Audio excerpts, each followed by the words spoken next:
Hello students, कैसे हैं? आशा करता हूँ अच्छे होंगे।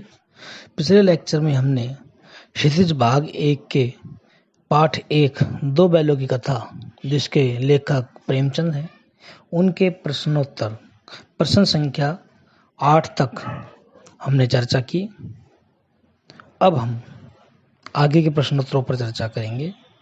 तो इसमें पहला यानी कि प्रश्न संख्या 9 है, आशय स्पष्ट कीजिए। अवश्य इसका पहला भाग है कि अवश्य ही उनमें कोई ऐसी गुप्त शक्ति थी जिससे जीवों में श्रेष्ठता का दावा करने वाला मनुष्य वंचित है। यानी कि इसका आज से स्पष्ट करना है। तो जैसा कि आपको पता है कि ये वहां से लिया गया था जब दोनों एक दूसरे की बातों को मौन रूप से समझ लिया करते थे, बिना आवाज के ही ये सब समझ लिया करते थे। और ऐसी कौन सी शक्ति थी, ऐसी वह कैसी शक्ति थी जो सर्वश्रेष्ठ प्राणी समझा जाने वाला मनुष्य के पास भी नहीं थी। तो इसका उत्तर हो जाएगा, हीरा और मोती बिना कोई वचन कहे एक दूसरे के मन की बात समझ जाते थे। हीरा और मोती बिना कोई वचन कहे, बिना कोई बात कहे, एक दूसरे के मन की बात समझ जाते थे। प्रायः वे एक दूसरे से स्नेह की बातें सोचते थे। प्रायः वे एक दूसरे से स्नेह या प्रेम की बातें सोचते थे। यद्यपि मनुष्य स्वयं को सर्वश्रेष्ठ प्राणी मानता है, यद्यपि मनुष्य स्वयं को सर्वश्रेष्ठ प्राणी मानता है, पर उसमें भी यह शक्ति नहीं होती। पर उसमें भी यह शक्ति नहीं होती। एक बार फिर से, हीरा और मोती बिना कोई वचन कहे एक दूसरे के मन की बात समझ जाते थे। प्रायः वे एक दूसरे से स्नेह की बातें सोचते थे। यद्यपि मनुष्य स्वयं को सर्वश्रेष्ठ प्राणी मानता है, पर उसमें भी यह शक्ति नहीं होती। अब इसका दूसरा भाग, उस एक रोटी से उनकी भूख तो क्या शांत होती, पर दोनों के हृदय को मानो भोजन मिल गया। इसका दूसरा भाग है, उस एक रोटी से उनकी भूख तो क्या शांत होती, पर दोनों के हृदय को मानो भोजन मिल गया। ये वहां है जब वो छोटी बच्ची दोनों बैलों को एक एक रोटी दे दिया करती थी। तो उनसे वो बैल एक एक रोटी खाकर भी खुश रहा करते थे।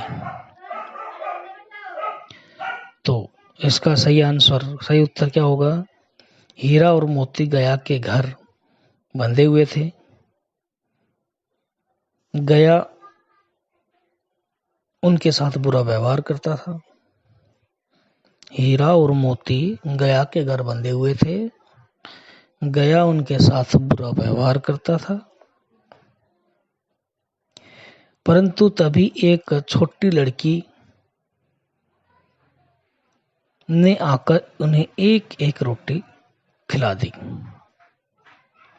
परंतु एक छोटी लड़की आकर उन्हें एक एक रोटी खिलाती।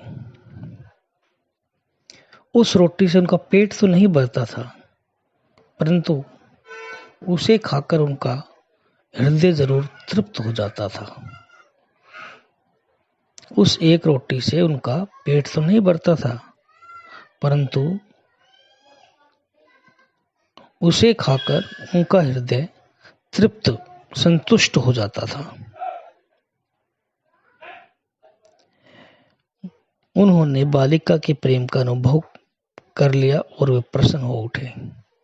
उन्होंने बालिका के प्रेम का अनुभव कर लिया और वे प्रसन्न हो उठे। दूसरा प्रश्न है 10वां प्रश्न। गया ने हीरा मोती को दोनों बार सूखा भूसा खाने के लिए क्यों दिया? गया ने दोनों हीरा और मोती दोनों को सूखा भूसा खाने के लिए क्यों दिया? क्योंकि ये वैकल्पिक यानी एमसीक्यू टाइप का क्वेश्चन है। तो इसका तीसरा सही उत्तर हो जाएगा, वह हीरा मोती के व्यवहार से बहुत दुखी था। वह हीरा और मोती के व्यवहार से बहुत दुखी था। हालांकि ये प्रश्न आपको फेयर कॉपी में, गृह कार्य की कॉपी में नहीं करना है। तो इस प्रकार आज हमारे 2 बैलों की कथा पाठ के प्रश्नोत्तर पूरे होते हैं। आशा करता हूं कि आप अब इनको फेयर कॉपी में करेंगे। कॉपी जरूर बना ली होगी आपने, क्योंकि बिना कॉपी के काम नहीं चलने वाला है। और कई बच्चे बीच में व्हाट्सएप पर जुड़ते हैं और ये पूछते हैं कि सर कौन से क्वेश्चन करने हैं, कौन से नहीं करने हैं। इतने दिन हो गए प्रश्नोत्तरों को करते हुए, इतनी तो समझ आपको आ जानी चाहिए कि आपको पाठ के पीछे जो एनसीईआरटी के क्वेश्चन दिए होते हैं वो क्वेश्चन करने होते हैं। कहां तक? रचना और अभिव्यक्ति से ऊपर वाले क्वेश्चन, पहले वाले क्वेश्चन। रचना और अभिव्यक्ति वाले प्रश्नों को नहीं करना है। उसमें 2-4 क्वेश्चन होते हैं, उनको हम बाद में डिस्कस कर लेंगे, करने नहीं होते हैं ये। लेकिन रचना और अभिव्यक्ति से ऊपर के जो प्रश्न होते हैं वो आपको करने होते हैं। कॉपी बनाइए, बना रखी हो तो उसमें बढ़िया तरीके से, अच्छे तरीके से काम कीजिए। बार बार शिकायतें न आए कि हमें होमवर्क नहीं मिला, हमें काम नहीं मिला। हर ऑडियो में जहाँ तक पाठ पढ़ाया जाता है और उन पाठ के पीछे, उसमें से उस पाठ के पीछे जो प्रश्न दिए हैं उनको करने के लिए गृह कार्य दिया जाता है। पहले आप उनके प्रश्नों के उत्तर ढूंढिए अपनी तरफ से, उसके बाद हम यहाँ डिस्कस करते हैं, उन पर चर्चा करते हैं और उनका सही उत्तर बताते हैं। इसलिए फिर उनको देख करके, फिर उनको सुन करके, फिर उनको समझ करके और अपनी फेयर कॉपी में कीजिए। अशुद्धियों का विशेष रूप से ध्यान रखेंगे।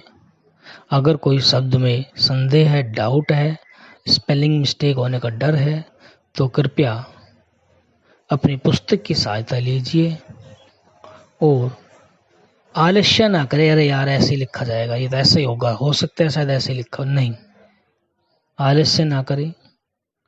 उन कॉपियों को, उन शब्दों को आप अपनी पुस्तक में देखिए, शुद्ध लिखने की कोशिश कीजिए। आशा करता हूँ आप इन बातों को मानते हुए अपने गृह कार्य को पूरा करेंगे। मिलते हैं अगले लेक्चर में अगले नए पाठ के साथ। तब तक के लिए धन्यवाद। स्वस्थ रहिए, मस्त रहिए, घर पर सुरक्षित रहिए, ऐसी आशा के साथ धन्यवाद।